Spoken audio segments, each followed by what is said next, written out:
The crystal towers of Lumenis Prime shook as another wave of creatures crashed against the outer barriers. Dai-Ho pressed his long fingers against the smooth wall of the council chamber and felt the vibrations travel through his body. Each impact meant more of his people were dying. "How many ships escaped?" Dai-Ho asked without turning around. His reflection stared back at him from the transparent wall, showing a tall figure with pale blue skin and large dark eyes that had seen too much death in the past 3 days. 47 transport vessels made it to the outer colonies, replied his aide, a younger Villani named Kyung-mi. Her voice trembled as she spoke. But the hive intercepted the last group. We lost contact with them an hour ago. Dai-Ho closed his eyes.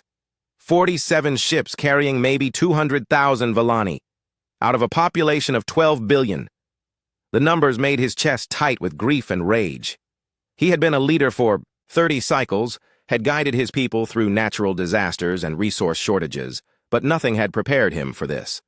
The hive had appeared 6 days ago, first as strange readings on the outer sensor networks, then as a dark cloud that blotted out the stars. By the time the Villani understood what they were facing, it was too late. The creatures moved like a living storm, consuming everything in their path. "Sir," Kyung-mi said quietly, "the Emergency Council is ready for your decision." Dai-Ho turned away from the window. Below them, the capital city of Serenity stretched out in all directions. The beautiful crystal spires that had taken centuries to grow were now broken and burning. Dark shapes moved through the streets like oil spreading across water. The hive consumed everything organic, breaking it down and rebuilding it into more of themselves. The council chamber held the last 12 leaders of his people. They sat around a circular table made of living crystal that pulsed with soft light. Their faces showed the same expression Dai-Ho felt in his own heart. Complete helplessness. "The southern continent is lost," reported General Hana, the closest thing the Villani had to a military leader. Her forces were scientists and engineers, not soldiers. "The hive has consumed all major population centers. We estimate 40 million civilians are unaccounted for." "The eastern archipelago?" Dai-Ho asked, though he already knew the answer from her expression. "Gone." The creatures adapted to underwater movement faster than we expected. They consumed the seafloor settlements within hours. Dai-Ho sat heavily in his chair. The Villani had evolved on a peaceful world with no natural predators. Their ancestors had been plant eaters who lived in harmony with their environment. They had never developed weapons of war because they had never needed them. Their technology focused on growth, healing, and creation. The concept of deliberately destroying another living being was almost impossible for them to understand. "What about the mountain cities?" asked Counselor Wansik, desperation clear in his voice. "The hive learned to fly," Hana said simply. "They're not just individual creatures. They share knowledge instantly. Every adaptation one learns, they all learn." The room fell silent except for the distant sound of destruction. Dai-Ho looked around the table at the faces of his people's greatest minds. Scientists who had unlocked the secrets of crystal growth. Engineers who had built cities that floated in the clouds. Artists who could make light itself dance to their will. All of them brilliant, all of them helpless against an enemy that existed only to consume and multiply. "There is one option," Dai-Ho said slowly. "We could send out a distress signal." The suggestion created an immediate buzz of worried conversation. Counselor Minho shook his head firmly. "That's too dangerous. We don't know who might answer. We could attract something worse than the hive." "What could be worse than complete extinction?" Dai-Ho asked. "In 2 days, maybe 3. There will be no more Villani anywhere in this system. The hive will strip our world bare and move on to the next." "But the stories," Kyung-mi whispered. "The stories about what else is out there." Dai-Ho knew the stories. Every civilized species in the galaxy knew them. Stories about creatures so violent and dangerous that they made the hive look peaceful. Stories about beings that had evolved on worlds so hostile that simply surviving required becoming a monster. Most species considered these stories to be myths, warnings about the dark corners of space that civilized people should avoid. "The Deathworlders," General Hana said, speaking the word like a curse. "They say some species actually evolved on planets that actively tried to kill them. Worlds with poisonous air, deadly weather, and creatures that existed only to hunt and destroy. Those are just stories, Counselor Wansik protested. No life could develop under such conditions. Are they just stories? Deho asked. Our ancestors thought the hive was just a story too. Now look outside. Another impact shook the building. Through the crystal walls, they could see more dark shapes moving toward their location. The hive had found them. The council had maybe an hour before. The creatures broke through their last defenses. If we send a signal, General Hana said carefully, it would reach every species within 50 light years. Not all of them would be friendly. And some of them might be helpful, Deho replied. Right now, we need any help we can get. Counselor Minho leaned forward. But what if the Deathworlders are real? What if they answer our call? They say these beings are more dangerous than any natural disaster. Their own planets try to kill them every day, so they learn to kill everything else first. Then maybe... That's exactly what we need, Deho said quietly. Maybe we need something that can fight monsters. The council fell silent again. Outside, the sound of destruction grew closer. Deho could hear individual hive creatures now, their chittering calls echoing through the broken city. His people were dying while they debated. I'm going to send the signal, Deho announced. Anyone who wishes to evacuate to the deep shelters has 10 minutes. Nobody moved. Despite their fear, despite the hopelessness of their situation, his council stayed with him. Deho felt a flash of pride in his people. They might not be warriors, but they had courage when it mattered. Kyungmi activated the emergency communication array. The massive crystal formation on top of their building began to glow with stored energy. In a few moments, it would broadcast their plea for help across dozens of star systems. What should we say? She asked. Deho thought for a moment. How do you ask for help when you don't know who might be listening? How do you explain that your entire civilization is being consumed by creatures that turn your own planet against? You? Send this message, he said. This is Deho of the Villani people on Lumenis Prime. Our world is under attack by the hive. We are a peaceful people with no military defense. 12 billion lives hang in the balance. We offer everything we have to anyone who can help us. Please, if there is anyone out there who can fight these creatures, we need you now. Kyungmi's fingers moved across the crystal control surface. Signal is ready for broadcast. Do it. The crystal array flared with brilliant light, sending their message racing across space faster than light itself. Within hours, it would reach every inhabited system in their region of the galaxy. Someone would hear it. The question was whether that someone would help them or make their situation even worse. As the light faded, Deho looked around at his council one more time. Whatever happens now, we did everything we could. Our people will remember that we never gave up. The first hive creatures began breaking through the outer walls. Their chittering calls grew louder, closer. But somewhere out in space, racing toward unknown listeners, was a small spark of hope carried on radio waves. Deho just hoped that spark would reach someone who could fight back against the darkness that was consuming his world. Commander Boram stood on the bridge of the UES Incheon's Fury and watched the tactical display update with new information about the Lumenis system. The data was not encouraging. 2 moons completely stripped of all organic matter. The planet's surface showing massive biosignature readings that moved in coordinated patterns. Classic hive infestation. How bad is it? She asked, without looking away from the screen. Boram was shorter than most humans, but something in the way she held herself made everyone around her stand straighter. Her dark hair was pulled back, in a simple ponytail, and her brown eyes missed nothing. Bad, replied Tactical Officer Wu Jin from his station. He was younger than the commander, but his fingers moved across his controls with the confidence of someone who had studied war. His entire life. We're looking at a full-scale hive presence, minimum 2 billion individual creatures, maybe more. They've been here for almost a week. Any survivors?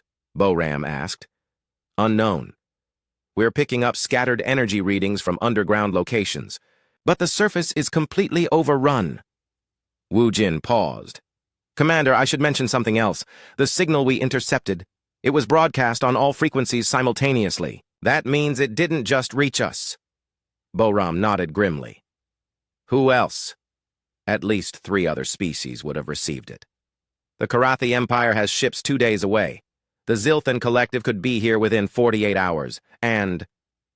Wu Jin hesitated. Spit it out! The Black-Scale Raiders might have heard it too. They're known to prey on species that send out distress signals.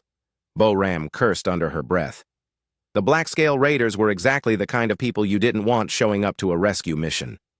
They would arrive, see the Hive had done most of the work of destroying the local civilization, and finish the job themselves for whatever salvage they could find.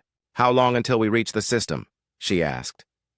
18 hours at current speed, replied Chief Engineer Haye Jin over the comm system. Her voice carried the slight accent of someone who had grown up in the outer colonies. I can push the engines. Harder if you need it. Do it. I want to be there before anyone else arrives. Understood. Give me 30 minutes to recalibrate the drive cores. Bo-Ram turned to study the larger tactical display that showed the positions of all known ships in their region of space. The human expeditionary fleet was small compared to some of the galaxy's major powers, but they had a reputation that made up for their numbers. Other species called them Deathworlders, and they meant it as both an insult and a warning. Captain Tae-sung to the bridge, she announced into the ship's communication system. Marine Captain Tae-sung arrived within minutes. He was tall even by human standards, with broad shoulders and hands that looked like they could crush steel. His face carried several scars from previous battles, and his eyes held the calm alertness of a professional soldier. You called for me, Commander? We're heading into a hive situation. Potentially millions of creatures. Unknown number of survivors. I need your Marines ready for anything. Tae-sung nodded. How many ships are we taking? All of them. This isn't a scouting mission. We're going in to clean house. Any intelligence on the local species? Bo-Ram pulled up the cultural files on the Villani. Peaceful plant eaters. No military tradition, no weapons technology. They've never fought a war in their recorded history. So they have no idea what they're dealing with, Tae-sung said. It wasn't a question. None at all. To them, the Hive probably seems like a natural disaster. They don't understand that they're facing an intelligent enemy that can adapt and learn. What's our mission priority? Bo-Ram considered the question. Officially, the human expeditionary fleet was supposed to avoid conflict with other species unless directly threatened. Humans had earned their fearsome reputation, and the galaxy's political leaders preferred to keep them busy fighting pirates and raiders rather than getting involved in larger conflicts.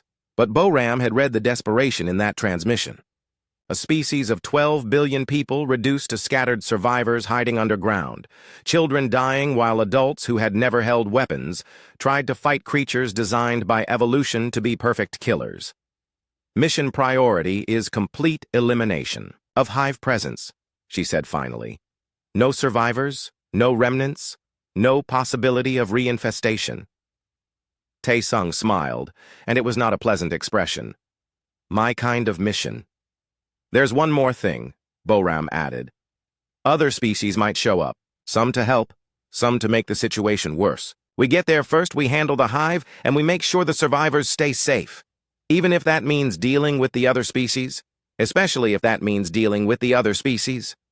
The next several hours passed in a blur of preparation. The human fleet consisted of 8 ships, each one designed according to human military philosophy. Where other species built elegant vessels that resembled works of art, humans built functional warships that looked exactly like what they were, tools for killing. The Inchen's Fury was the largest, a heavy cruiser bristling with weapons that most civilized species considered excessive. Its armor was thick enough to survive impacts that would vaporize smaller ships. Its engines were powerful enough to accelerate the massive vessel at rates that would crush the crews of most other species. The other ships in the fleet were similarly imposing. Destroyers built for speed and firepower. A carrier that launched. Small fighters designed to operate in environments that would kill normal pilots. Support vessels that could manufacture ammunition and replacement parts in the middle of a battle. We're approaching the edge of the Luminous system, Wu Jin announced, dropping out of hyperspace in 3 minutes. Bo-Ram settled into her command chair and activated her personal harness. Human ships accelerated and maneuvered in ways that required their crews to be strapped in during combat. It was another reminder of how different they were from species that had evolved in safer environments. All ships Report readiness, she said into the fleet communication channel. One by one, the other ship commanders checked in. 8 ships, carrying approximately 4,000 humans, all of them trained from childhood in the arts of war. All of them descended from people who had learned to survive on a planet that treated life as something to be constantly tested. Dropping out of hyperspace now, announced the navigation officer. The view screen filled with the image of the Lumeni system, and Bo-Ram immediately understood why the Villani had sounded so desperate. The hive presence was massive, far larger than their intelligence estimates had suggested. The creatures had consumed not just the surface of Lumenis Prime, but had built enormous organic structures in orbit around the planet. "My God!" whispered someone at a nearby station. "Contact the local survivors," Bo-Ram ordered. "Let them know help has arrived." "Commander," Wu Jin said urgently, "I'm detecting 3 other fleets approaching the system. The Karathi will be here in 6 hours. Unknown ships coming from the opposite direction, probably the raiders. And the third group? Zilthan Collective. They'll arrive sometime tomorrow." Bo-Ram studied the tactical display. 3 different groups, all heading toward a system full of desperate survivors and enough hive creatures to pose a threat to entire star systems. It was exactly the kind of situation that led to galactic incidents. "Send a message to all approaching fleets," she said. "Inform them that this system is under human protection. Any hostile action against survivors will be met with immediate retaliation." "Commander," Hyajin's voice came over the comm. "I'm detecting movement from the hive structures. They know we're here."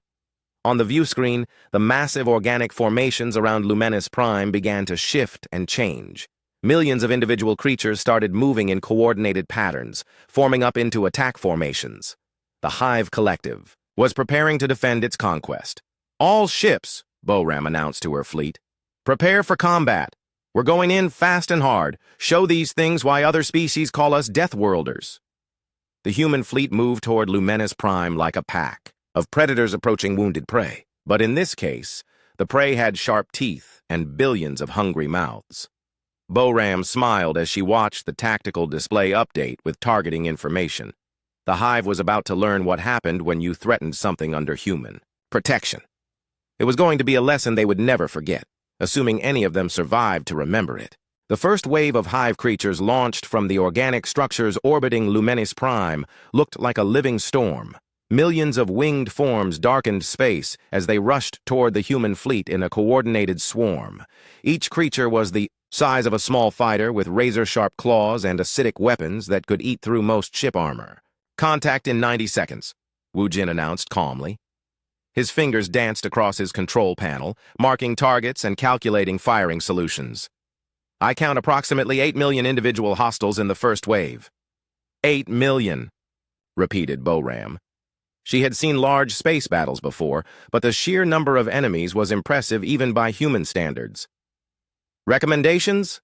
"Standard Deathworlder protocol," Wu Jin replied without hesitation.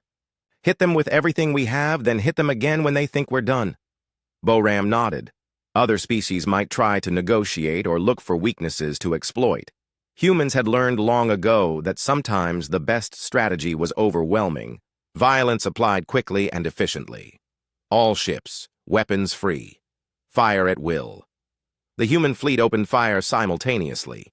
8 ships unleashed a coordinated barrage that lit up space like a small star. Kinetic weapons accelerated metal slugs to significant fractions of light speed. Plasma cannons superheated gas to temperatures that existed nowhere naturally. Missile launchers fired warheads that carried enough explosive power to crack small moons. The hive swarm ran directly into this wall of destruction and simply disappeared. Millions of creatures vaporized in the first seconds of contact. The survivors kept coming, their collective intelligence adapting to the human weapons even as they died. "They're learning our firing patterns," Wu Jin observed. "Second wave is adjusting trajectory to avoid our targeting systems." "Then we adjust too," Bo-Ram replied. She keyed her comm to address the entire fleet. "All ships, implement random firing protocols. Don't let them predict where we'll shoot next." The human weapons shifted to seemingly chaotic patterns. To outside observers, it would look like the fleet was firing wildly. But human tactical doctrine had spent centuries developing ways to fight enemies that could learn and adapt. Chaos was just another tool in their arsenal. The second wave of hive creatures fared slightly better than the first, but only slightly. Human weapons were designed by a species that had learned warfare on a planet where everything was trying to kill them. They didn't just build guns. They built guns that could kill things that shouldn't be able to die. "Heejin to bridge," came the engineer's voice over the comm. "I'm showing massive energy buildup from the planet's surface. Something big is coming." Boram switched her view screen to show Lumenis Prime directly. The planet's surface writhed, with movement as enormous structures began to rise from the consumed landscape. Each one was the size of a city, grown from organic matter and pulsing with bioluminescent patterns. Bioships, Wu Jin identified. Capital-class vessels. I count 12 launching now, with more forming. Each hive bioship was a living weapon hundreds of meters long. They moved through space like enormous predators, surrounded by clouds of smaller creatures that served as both shields and weapons. The Hive Collective was bringing its largest assets to bear against the human fleet. "Captain Tae-sung," Boram called. "How are your Marines doing?" "Ready to drop," came the immediate reply. "Give me a target and we'll take it apart from the inside." "Stand by. We're about to give you plenty of targets." The bioships reached orbit and immediately began launching new types of creatures. These were larger than the first wave, heavily armored and designed for ship-to-ship combat. They moved in tight formations, using coordinated tactics that showed the Hive Collective's ability to adapt and learn. "They're trying to board us," reported the captain of the destroyer UES Pusan. "Multiple impacts on our hull. All ships, prepare for boarding actions," Boram ordered. She knew this moment would come. The Hive always tried to board enemy vessels to consume the crew and take control of the ships. Most species found this terrifying. Humans found it convenient. "Boarding pods away," announced Tae-sung. While other ships worried about being boarded, the humans launched their own boarding parties. Marine drop pods shot out from the human ships, like bullets, each one carrying a squad of soldiers directly toward the bioships. Boram watched the tactical display as dozens of small dots representing human Marines penetrated the Hive vessels. She could imagine what was happening inside those living ships. Marines trained from childhood in close-quarters combat, carrying weapons designed specifically for fighting in cramped spaces against dangerous enemies. "First bioship is going. Dark," Wu Jin reported. "Marines have reached the control center." On the view screen, one of the massive Hive vessels suddenly stopped moving in coordination with the others. Its surface began to show explosions as the human Marines systematically destroyed critical systems from within. "Second bioship is venting atmosphere," came another report. "Wait, correction. It's venting some kind of toxic gas." Boram wasn't surprised. Hive bioships were filled with corrosive chemicals and poisonous atmospheres that would kill most life forms instantly. But human Marines carried enclosed armor systems and breathing equipment. They were trained to fight in environments that most species couldn't even survive. "Third bioship is changing course," Wu Jin announced. It's ramming the fourth bioship." The human Marines had taken control of one Hive vessel and were using it as a weapon against the others. It was exactly the kind of improvised tactic that made humans so dangerous in combat. They didn't just fight their enemies, they turned their enemies' weapons against them. "All ships, concentrate fire on the remaining bioships," Boram ordered. "Don't let them regroup." The human fleet moved through the Hive formations like a chainsaw through tissue. Their weapons carved through bioship armor with brutal efficiency. Their tactics adapted faster than the Hive Collective could compensate. Most importantly, they showed absolutely no hesitation or mercy. "Commander," Haya Jin's voice came over the comm. "I'm picking up a transmission from the planet's surface. It's the locals. Put it through." The voice that came through the speakers was weak and filled with disbelief. "This is Dae-ho of the Villani Council. Are you really destroying the Hive?" "We're working on it," Boram replied. "How many of your people are still alive down there?" "Maybe 2 million in the deep shelters. We thought we were all going to die. Not today. Keep your people underground until we finish cleaning up. This is going to get messy." "Who are you?" Dae-ho asked. "What species could fight the Hive like this?" Boram smiled grimly. "We're humans, from Earth. Other species call us Deathworlders." There was a long pause. "The Deathworlders are real?" "Very real. And we're here to help." On the tactical display, the last of the bioships was breaking apart under concentrated human fire. The orbital space around Lumenis Prime was filled with debris and the drifting remains of millions of hive creatures.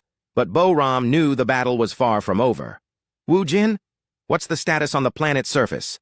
Still showing massive biosignatures. The hive has consumed most of the surface and built extensive underground tunnel networks. We could be looking at billions of creatures down there. Then we go down there and dig them out, Bo-Ram said simply. Tae-sung, prepare your Marines for surface operations. Full environmental gear. Already on it, Commander. My people are itching for a real fight. Bo-Ram understood the feeling. Space combat was efficient, but it lacked the personal satisfaction of close-quarters battle. Human. Marines weren't just soldiers. They were predators, trained to hunt dangerous prey in hostile environments. All ships, begin orbital bombardment of hive surface structures. Clear landing zones for the Marines. The human fleet turned its weapons toward the planet below. Plasma cannons superheated the atmosphere as they fired through it. Kinetic weapons hit the surface with enough force to create new craters. Nuclear warheads vaporized entire sections of hive biostructures. Other species might worry about damaging the planet's ecosystem. But humans had learned that sometimes you had to break things completely before you could fix them properly. Landing zones are clear, reported Wu Jin. Marines are launching now.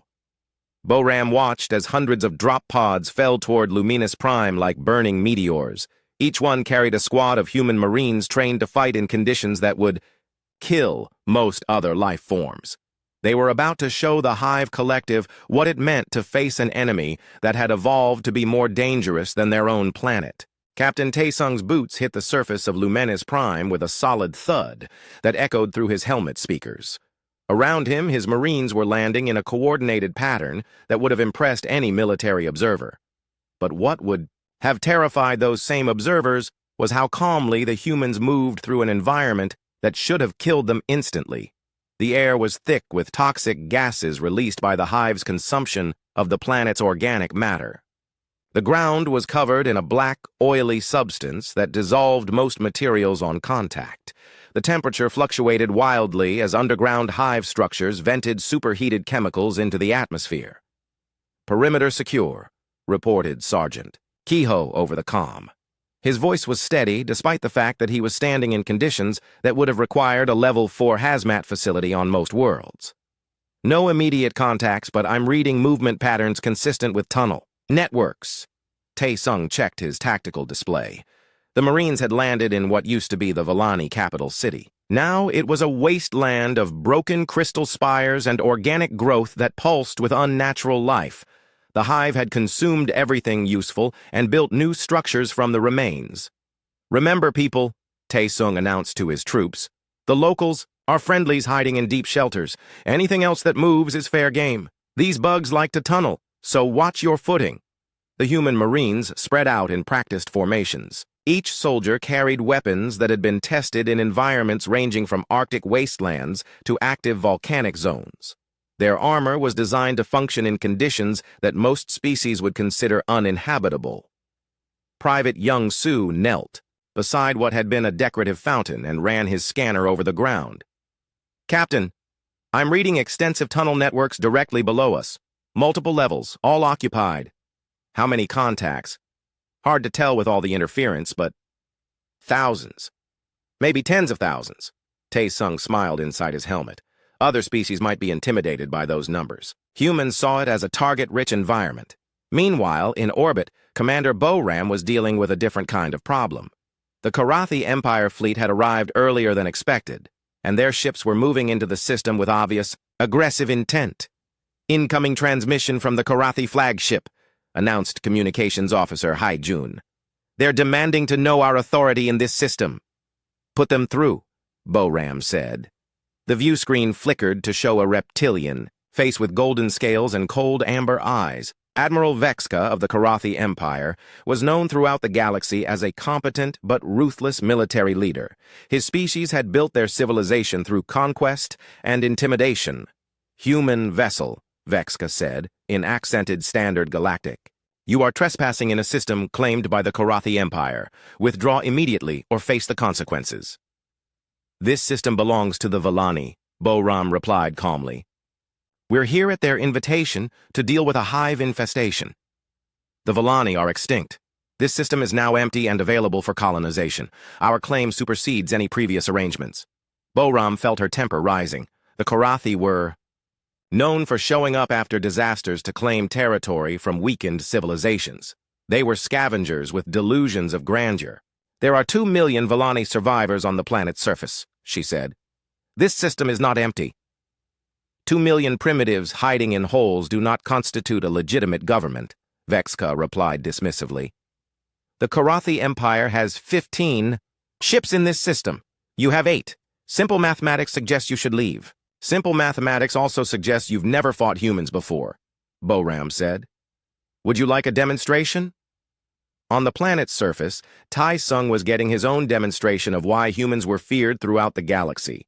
The first wave of hive creatures had emerged from the tunnel networks and was learning the hard way that human marines were not like other species they had encountered. The creatures moved like living nightmares, flowing across the broken landscape in coordinated swarms. They adapted to human weapons fire within minutes, developing thicker armor and new attack patterns. But the humans adapted faster. Switch to incendiary rounds, Tai Sung ordered, as he watched his standard ammunition become less effective. These things don't like fire. The Marines switched ammunition types without breaking formation. Where other species might panic when their weapons became ineffective, humans simply used different weapons. They carried enough different types of ammunition to fight everything from armored vehicles to energy beings. Sergeant Ki Ho lobbed a phosphorus grenade into a cluster of hive creatures and watched them dissolve in flames that burned even in the toxic atmosphere. That's what I'm talking about. Nothing likes white phosphorus. But the hive collective was learning from each encounter. The next wave of creatures showed resistance to fire damage. They had somehow adapted their biology to handle extreme temperatures. They're learning too fast, reported Private Young-Soo. Each wave is more resistant to our weapons than the last. Then we stopped playing with them, Tai Sung replied. He switched his comm to address all Marine units. All squads implement Protocol 7. Time to show these bugs what humans do when we get serious. Protocol 7 was something most civilized species would have considered a war crime. It involved using weapons and tactics that were banned in most military conflicts because they were too effective. But the hive wasn't bound by civilized rules of warfare, and neither were humans when their backs were against the wall. The Marines began using weapons that turned the local environment into a weapon itself. Chemical agents that made the toxic atmosphere even more deadly. Sonic weapons that used the planet's own geology to create devastating earthquakes. Biological agents designed to disrupt the hive's collective communication. Contact from the deep shelters, reported Communications Officer Haijun from orbit. The Villani leader wants to speak with you. Boram accepted the transmission while keeping one eye on the Korathi fleet, which was moving into attack formation. This is Daeho, came the familiar voice. Your soldiers. What are they doing down there? Our instruments are showing massive energy readings. They're doing what they do best, Boram replied. Fighting in conditions that would kill most life forms and winning against impossible odds. But the environmental damage can be repaired. Your people can't be brought back from extinction. Sometimes you have to break things to save them. On Sei, the surface, Tai Sung's Marines were proving the truth of that statement.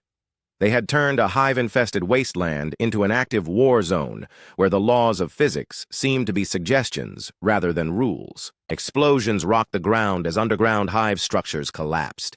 Chemical fires burned through tunnel networks, forcing creatures to the surface where human weapons could reach them. Captain, reported Sergeant Kehoe, we've found something interesting.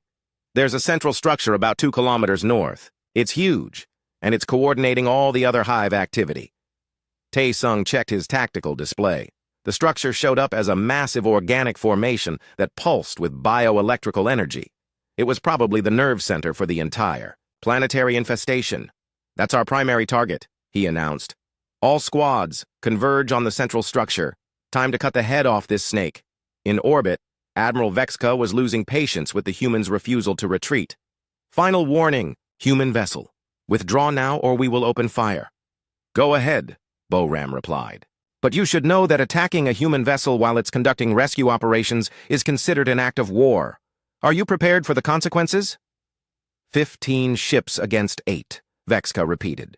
The mathematics remain unchanged. You're right, Boram agreed. The mathematics are very simple. Let me show you.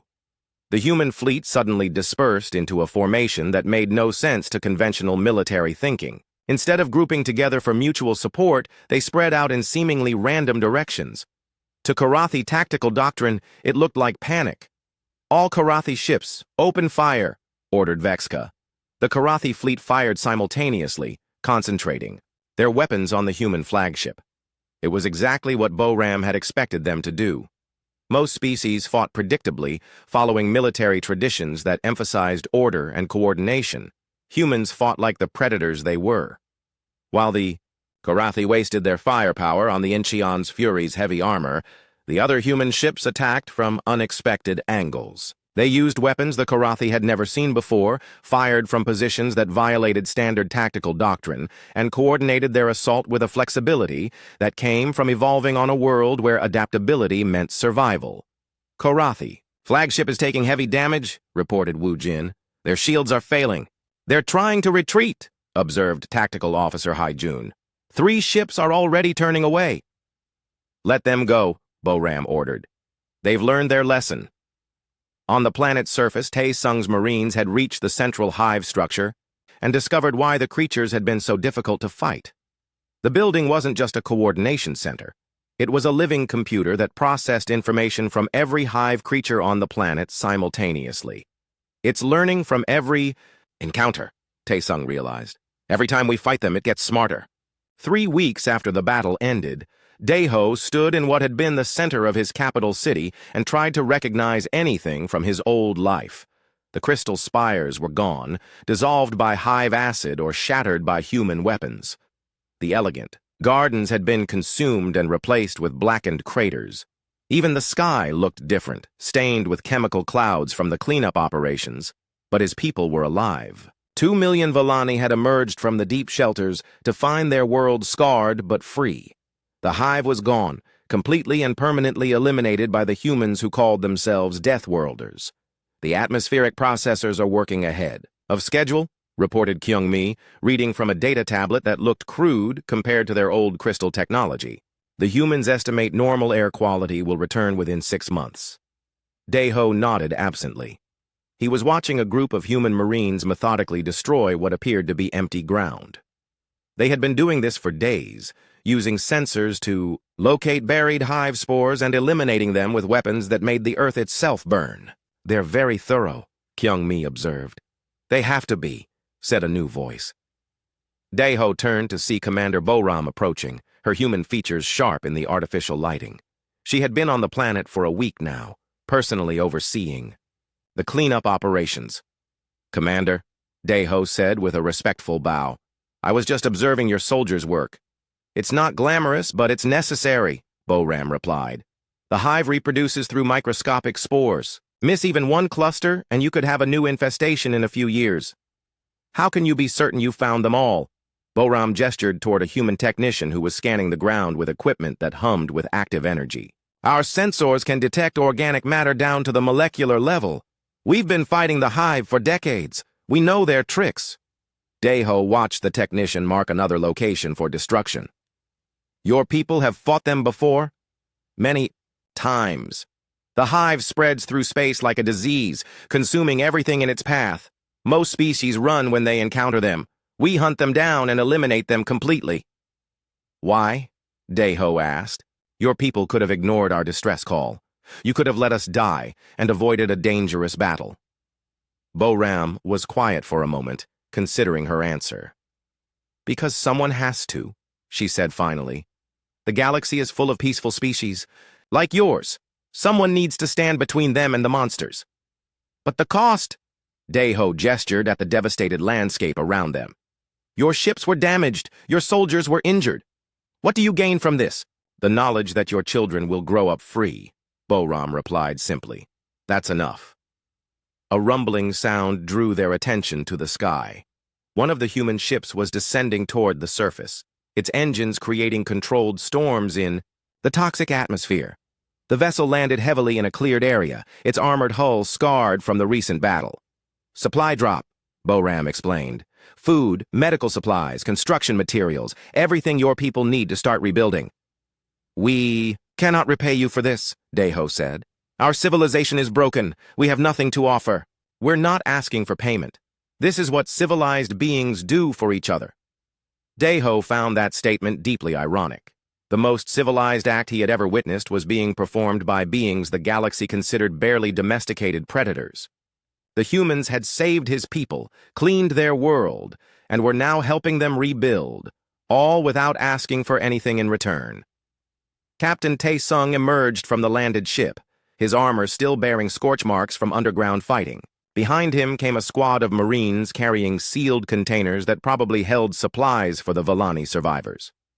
Final sweep is complete, Tae-sung reported to Boram. We found 3 more spore clusters in the northern continent and eliminated them. I'm confident we got them all. How can you be certain? Deho asked. Tae-sung looked at him with eyes that had seen too much violence. Because if we missed any, we'll have to come back and do this again. And next time, you might not have any survivors to rescue. The blunt honesty was typically human. Other species might have offered false reassurances or diplomatic non-answers. Humans told you the truth, even when it was harsh. Your world will recover, Boram said to Deho. The atmospheric processors will clean the air. The soil purifiers will neutralize the toxins. In a few years, you'll be able to start growing new crystal cities. With your technology? Deho asked hopefully. No, with yours. Boram pulled out a data storage device. We recovered most of your technical databases from the deep shelters. Your people's knowledge is intact. You can rebuild everything you lost, maybe even improve on it. Deho stared at the small device that contained the accumulated wisdom of his entire civilization. You saved our culture as well as our lives. That was the idea. A communication alert sounded from Boram's wrist device. She listened to the message with a frown that grew deeper as the transmission continued. What is it? Tae-sung asked. Another? Distress call. The Zephyrian colonies in the Kepler sector. Raider attack. How many ships do they have? Unknown. But the colonists are mostly civilians. Scientists and their families. Tae-sung nodded grimly. When do we leave? As soon as the fleet is resupplied. Maybe 6 hours. Deho listened to this exchange with growing amazement. The humans had just finished a major battle that had cost them ships and soldiers. They were exhausted, their equipment was damaged, and they had been working for weeks to clean up the aftermath. And now they were preparing to leave immediately to help another species they had never met. You do this often? He asked. It's what we do, Boram replied. Someone sends out a distress call, we respond. Pirates threaten a trade route, we clear them out. Ancient evil awakens from a 1,000-year sleep. We put it back to sleep permanently. But surely your own people need you? Earth is well defended. Our colonies are strong. The human military is large enough to handle our own problems and help others with theirs. I don't understand, Deho said. Your species evolved on a death world. You could have become conquerors, building an empire through military might. Instead, you use your power to protect others. Why? Boram looked out at the scarred landscape where her Marines were still working to eliminate the last traces of hive contamination. Because we know what it's like to face extinction every day. Our planet tried to kill us with weather, predators, diseases, natural disasters. We learned that survival depends on cooperation and mutual aid. Other species evolved. On safer worlds, Tae-sung added, they never learned that sometimes you have to fight to protect what matters. They developed technologies for comfort and art. We developed technologies for survival and war. So when peaceful species like yours face threats they can't handle, we step in, Boram continued. It's not charity, it's pragmatism. A galaxy full of dead civilizations benefits no one. But the reputation, Deho said. Other species call you Deathworlders. They fear you. Fear keeps people honest, Tae-sung said with a grim smile. Pirates think twice before raiding systems under human protection. Slavers avoid colonies with human populations. war-hungry species. Negotiate instead of attacking when humans are involved. Peace through strength, Boram explained. We became what we are so others don't have to. As if to emphasize the point, another group of human engineers emerged from the landed ship. They carried equipment for building new shelter systems, water purification plants, and communication networks. Within hours, they would have basic infrastructure running to support the Villani survivors. Your people work very efficiently, Kyung-mi observed. We have to, replied Chief Engineer Hai-jin, who had joined the conversation. There's always another crisis somewhere, another species that needs help, another threat that needs to be eliminated. Do you ever rest? Daeho asked. Sometimes, Boram said. But rest is a luxury civilized beings earn by making sure the monsters stay dead. The human commander looked up at the sky, where her fleet waited in orbit. 8 ships crewed by 4,000 humans ready to jump to hyperspace the moment they received new orders, ready to fight battles that other species couldn't win, in environments that other species couldn't survive. Will we see you again? Daeho asked. Probably not, Boram replied honestly. Once your world is stable, we'll move on to wherever we're needed next. But if you ever face another threat you can't handle, send out a distress call. Someone will answer. How can you be certain? Because there are humans scattered throughout the galaxy, military units, colony guard forces, merchant marine vessels, all of them trained to respond to distress calls, all of them willing to fight. Impossible battles to protect innocent lives. Even if they don't know the species calling for help? Especially then. Unknown distress calls usually mean someone is facing something they've never encountered before. Those are the situations where human help is most needed. As the sun set through the chemical-stained atmosphere, Daeho watched the human Marines pack up their equipment and prepare to return to their ships. They moved with quiet efficiency, checking and double-checking every piece of gear. Professional, soldiers who treated war like a job that needed to be done properly. Commander, he said to Boram, I want you to know that the Villani will remember what your people did here.